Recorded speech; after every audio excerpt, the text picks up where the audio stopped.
While the official holiday isn't until tomorrow, heroes of the Vietnam War and their families were invited to Goodfellow today, participating in a ceremony celebrating National Vietnam War Veterans Day. Ethan Purcell was there and has more.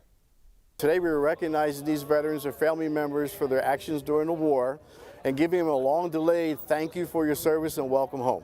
When the veterans of the Vietnam War left the nation and returned home 50 years ago, many did not receive a warm welcome. But commemorative ceremonies like the one held today at Goodfellow Air Force Base hope to change that. It makes you feel like you're part of a special group. Every time I go to some place and there's another Vietnam veteran there, they come over, they hug me, they shake my hand, and they say, welcome home.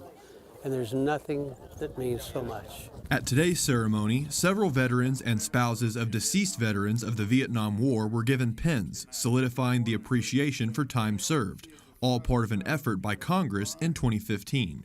And one of the event's organizers says it wouldn't be possible without the base's support. They enable us and allow us to do that here. We have one of the few EC-47s on display in the country.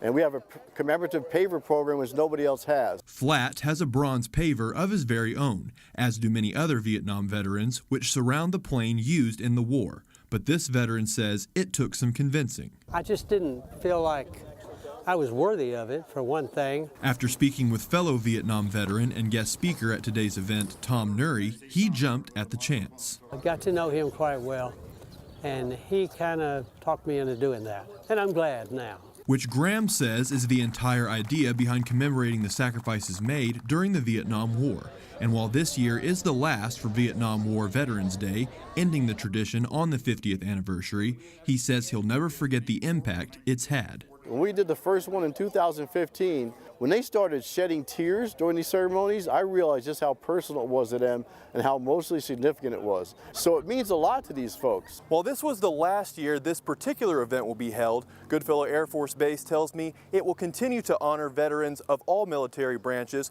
for their acts of service. At Goodfellow Air Force Base, Ethan Purcell, Fox West, Texas.